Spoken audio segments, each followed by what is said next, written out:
Welcome everyone. In this part of the video, I am going to discuss ionic product of water and dissociation constant of water. So to determine the ionic product of water, we know that water is a weak electrolyte, and whatever be the substance which is a weak electrolyte that dissociate into its ion to a very small extent. So as I have told you, water is a weak electrolyte, so water also be dissociate into its ion to a very small extent. So when suppose it is water and two molecules of water are present and it is dissociating into its ion, these are the dissociation products of water. These are the dissociative ions of water which dissociated into water when dissociated into H3O positive and OH negative. So a small extent can be represented by a equilibrium sign.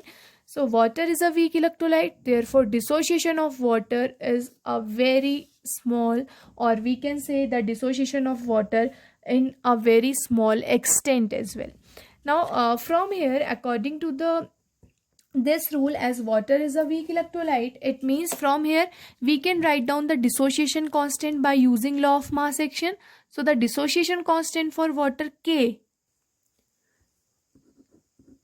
can be represented at, according to law of mass action, the constant term is equal to the concentration of the products multiplication of concentration of the product term. So the concentration of product is H3O positive, concentration of H3O positive into concentration of OH negative to the concentration of the reactant term, and the reactant terms are water molecules here, and two water molecules we have.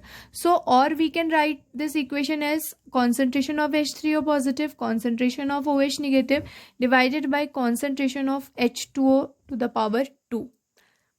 So as we know that the water is a weak electrolyte and the dissociation of water is very small, so we can say that अगर water का जो degree of dissociation है वो बहुत कम है, means अगर water बहुत कम part में dissociate हुआ, बहुत कम part में ionize हुआ, तो we can take the concentration of water as constant even.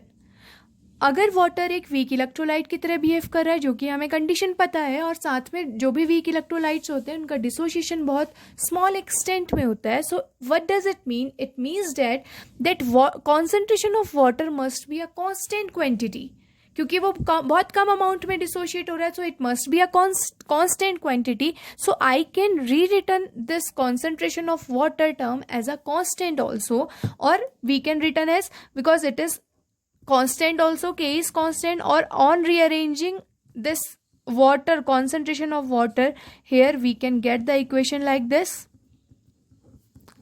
And as we have already discussed, the concentration of water is constant.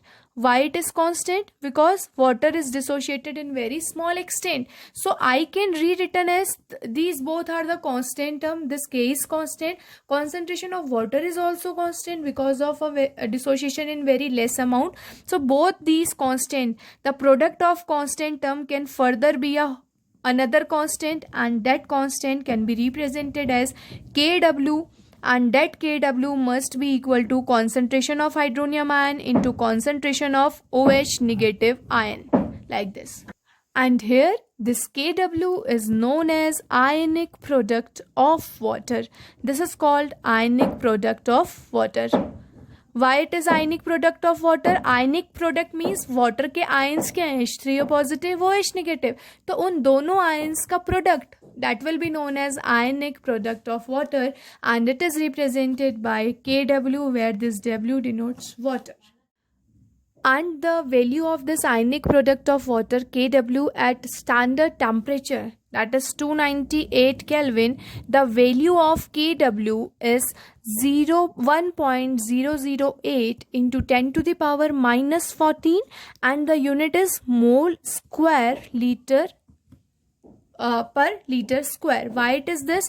Because it is the ionic product, and ions, it is the product of concentration of ion, and the unit of concentration is mole liter inverse, and it is the product of concentration term. So both are the here it is concentration of OH negative, concentration of water. So concentration square, so it is mole square per liter square, that will be the unit of kW.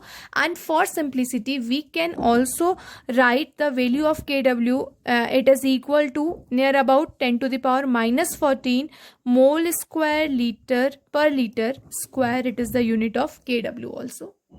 Now similarly from here, as we know that we have suppose we have pure water condition. If we have pure water in our solution, then we know that pure water have same concentration of hydronium ion and with the same concentration of hydroxide ion, OH negative ion. If for pure water condition hydronium ion concentration is equal to the concentration of the OH negative ion, then the value of kW at that time, the value of kW must be equal to concentration of either of hydronium ion और hydroxide ion square, किसी भी एक के concentration का square होगा pure water के लिए.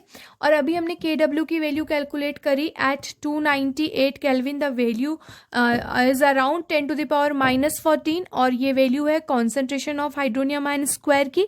सो the concentration of hydronium ion for pure water must be equal to under root of concentration of under root of 10 to the power minus 14, so that is equal to 10 to the power minus 7. So the hydronium ion concentration for pure water is coming to be 10 to the power minus 7 mole liter inverse, and that is equal to the concentration of hydroxide ion also. So for pure water, the concentration of hydronium ion is equal to 10 to the power minus 7 mole per liter, that is equal to concentration of OH negative ion.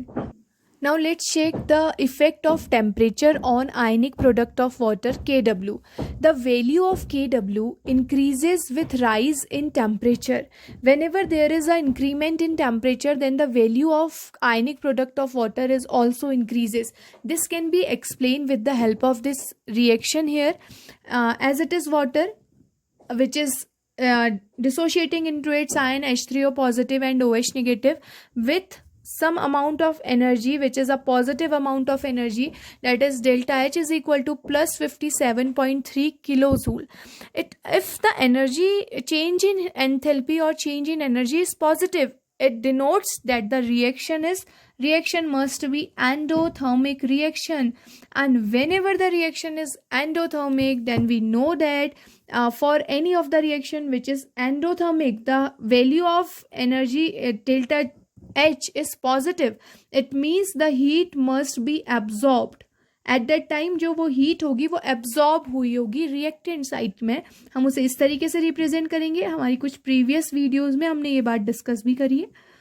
और अगर ऐसी हम condition देख रहे हैं कि heat absorb हो रही है, पॉजिटिव वैल्यू हीट की है, तो एब्जॉर्ब हमेशा रिएक्टेंट साइड में हीट हुई होगी. So on increasing the temperature, here we will apply Le Chatelier's principle. Then what will happen on increasing the temperature, the heat must be increases, as I have written here. On increasing the temperature, as soon as the temperature gets increases, then heat will also be increases, delta H will also increases. But in which side? Delta H will increases in reactant side. And on applying the Lee-Chatriel principle here, the effect of temperature on equilibrium, what will happen? On increasing the temperature of the reaction here, the equilibrium will shift in that direction where it will get consumed, or where it will get slow down or undo the effect of the increment in the temperature. तो अगर temperature हमारा हमने temperature increase करा तो heat increase हुई reactant side में, then the reaction will move in forward direction. और forward direction में अगर रिएक्शन जाएगी तो हीट फॉरवर्ड डायरेक्शन में वो कंज्यूम करेगा. अगर हीट फॉरवर्ड डायरेक्ट, क्योंकि हीट रिएक्टेंट साइड में इंक्रीज हुई है, अकॉर्डिंग टू ली-चाट्रियल प्रिंसिपल जो भी इंक्रीमेंट या डिक्रीमेंट है वो उस साइड को रिएक्शन को प्रेफर करेंगे जिस साइड कंज्यूम हुआ. तो इंक्रीमेंट अगर रिएक्टेंट साइड में है तो रिएक्शन उस साइड को प्रेफर हो जाएगी जहां वो कंज्यूम हुई. तो कंज्यूम किधर होगा? फॉरवर्ड में. सो on increasing the temperature, the equilibrium will shift in forward direction. So it means for this particular reaction, if we are increasing the temperature and we according to the heat absorption or the value of delta H is positive here, we can conclude that increasing the temperature, the heat is increasing and reaction is shifting in forward direction. So what does it mean? It means that अगर ये reaction भी forward direction को shift हो रही है तो जो concentration hydronium ion and OH negative ion का वो increase हो रहा है, मतलब इनका formation ज़्यादा हो रहा है. forward direction का meaning है इन दोनों products का formation ज़्यादा हो रहा है and ये दोनों products हैं क्या? ionic product of water है क्या? concentration of hydronium ion into concentration of hydroxide ion. अगर ये दोनों का फॉर्मेशन ज़्यादा हो रहा है on increasing the temperature, so it means ये आयनिक प्रोडक्ट्स ही तो है, डायरेक्टली प्रोपोर्शनल है. सो आयनिक प्रोडक्ट भी इंक्रीज करेगा. अगर टेम्परेचर बढ़ता है तो आयनिक प्रोडक्ट इंक्रीज करता है, हम यहाँ से कंक्लूड कर सकते हैं. And now one more thing which we have to check, अगर हमारा solution, as I have already discussed, if our solution is pure or neutral, we can say if our neutral solution or pure water, or if our solution is neutral solution, at that time the concentration of H3O positive must be equal to the concentration of OH negative ions. And second condition, if our solution is acidic solution means the concentration of hydronium ion must be higher than the concentration of hydroxide ion. And if our solution is basic, it means in basic solution the concentration of hydroxide ions must be higher than the concentration of hydronium ion. अगर कोई solution neutral है तो दोनों hydronium ion और hydroxide ion दोनों का amount equal है. अगर कोई सॉल्यूशन एसिडिक है या हमने उसे एसिडिक बनाया तो हमने वहाँ हाइड्रोनियम आयन की कॉन्सेंट्रेशन को इंक्रीज कर दिया as compare to the concentration of hydroxide ion. If our solution is basic, it means हमने वहाँ पे हाइड्रोक्साइड आयन की कॉन्सेंट्रेशन को इंक्रीज कर दिया then the concentration of hydronium ion.